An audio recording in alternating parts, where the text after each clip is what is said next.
Bismillahirrahmanirrahim. Assalamualaikum warahmatullahi wabarakatuh. Syukur alhamdulillah kita bisa berjumpa lagi di channel ini. Harapan dan doa saya semoga saudaraku semuanya selalu diberikan kesehatan, dilapangkan rezekinya, diampuni dosa-dosanya, dan dipanjangkan umurnya. Amin ya rabbal alamin. Sahabat beriman yang dirahmati Allah, agama Islam telah mengatur seluruh aspek dalam kehidupan. Bahkan dalam urusan kesehatan pun, Nabi SAW mengajarkan kebiasaan-kebiasaan baik supaya tubuh kita tetap terjaga kesehatannya. Setiap amalan yang diperintahkan kepada seseorang mukmin tak luput dari tujuan medis dan spiritual. Begitu juga dengan sesuatu yang dilarang, sebenarnya juga demi menjaga diri manusia itu sendiri.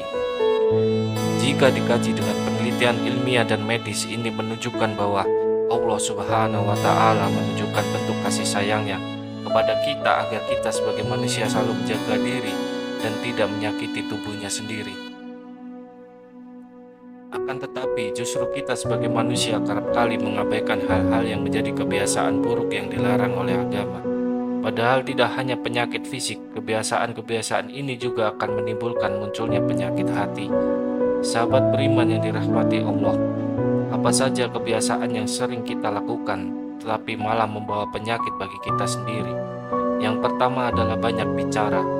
Ada ungkapan yang mengatakan bahwa lidah yang tidak bertulang akan lebih tajam daripada pedang. Mungkin ungkapan ini ada benarnya, bahkan kita bisa melihat sendiri berapa banyak permusuhan yang terjadi hanya karena ucapan yang dikeluarkan oleh lidah.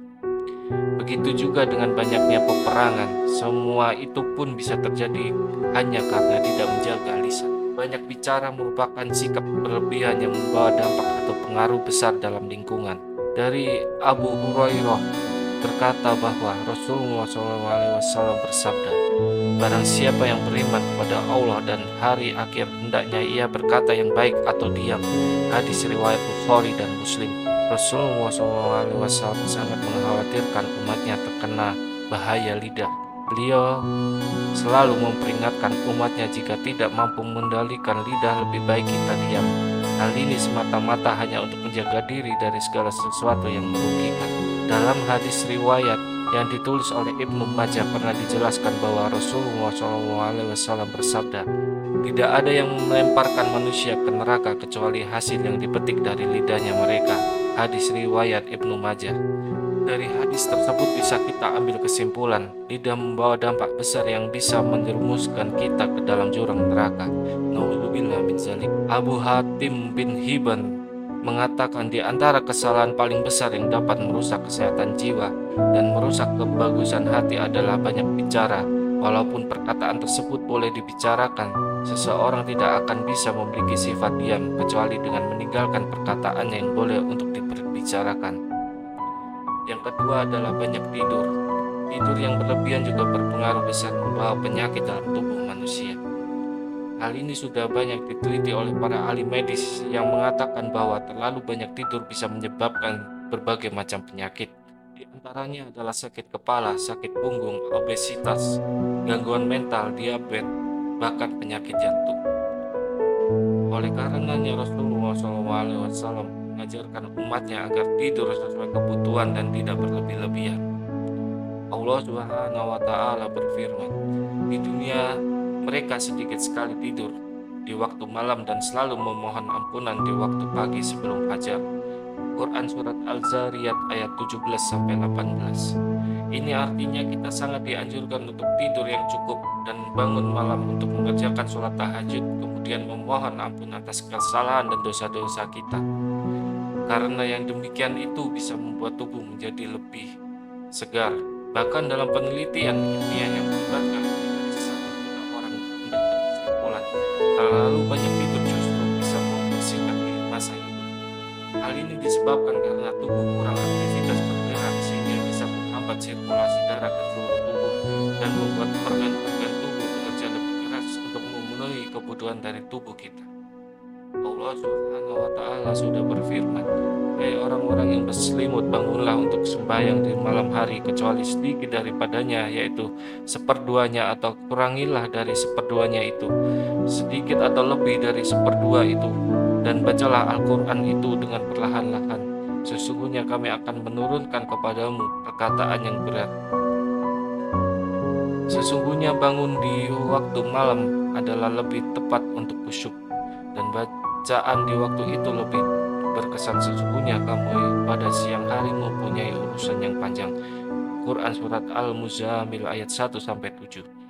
Sepenggal dari ayat tersebut seolah-olah ingin mengatakan kepada kita, kurangilah tidur untuk mengerjakan sholat, karena dengan bangun di malam hari kemudian mengerjakan sholat, membaca ayat suci Al-Quran yang berarti adalah aktivitas dari tubuh, sehingga tubuh menjadi lebih segar, dan itu baik bagi kesehatan kita.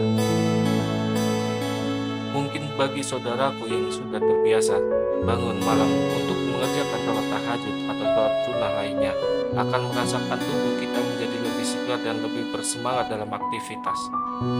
Dan umat muslim juga banyak yang membuktikan dengan hal ini. Yang ketiga, banyak makan. Selain tidur yang berlebihan, banyak makan juga bisa menyebabkan banyak penyakit. Saat makan kita dianjurkan untuk tidak terlalu kenyang. Di dalam hal ini pun pernah dikatakan oleh Rasulullah SAW bersabda, tidaklah anak Adam memenuhi wadah yang lebih buruk dari perut. Cukuplah bagi anak Adam memakan beberapa asupan untuk menegakkan punggungnya. Namun jika ia harus melebihkannya, hendaklah sepertiga perutnya diisi untuk makanan, sepertiganya untuk minuman, dan sepertiganya lagi untuk bernafas. Oleh Imam Asy-Syafi'i menjelaskan bahwa kekenyangan karena penuhnya perut dengan makanan, beliau mengatakan, kekenyangan membuat badan menjadi berat, hati menjadi keras, menghilangkan kecerdasan, membuat sering tidur dan lemah untuk beribadah. Kemudian dipertegas oleh Allah Subhanahu wa Ta'ala dengan firman-Nya yang tertuang dalam Quran Surat Al-A'raf ayat 31. Makan dan minumlah dan janganlah berlebih-lebihan. Jika Allah Subhanahu wa Ta'ala sudah melarang makan dan minum yang berlebih-lebihan, itu artinya adalah ada dampak buruk yang akan ditimbulkan dari berlebih-lebihan dalam makan maupun minum. Dari segi medis, melalui penelitian ilmiah juga mengatakan bahwa makanan yang berlebihan bisa menimbulkan berbagai macam penyakit. Di antaranya adalah obesitas, kolesterol tinggi, mudah lupa, dan lain sebagainya. Oleh sebab itu, mari kita sama-sama mulai untuk menjaga kesehatan yang Allah titipkan kepada kita. Wallahu a'lam bishawab. Semoga Allah Subhanahu wa Ta'ala selalu melimpahkan nikmat dan karunia-Nya kepada kita semua. Amin ya rabbal alamin. Demikian yang bisa saya bagikan, semoga bermanfaat untuk kita semua. Assalamualaikum warahmatullahi wabarakatuh.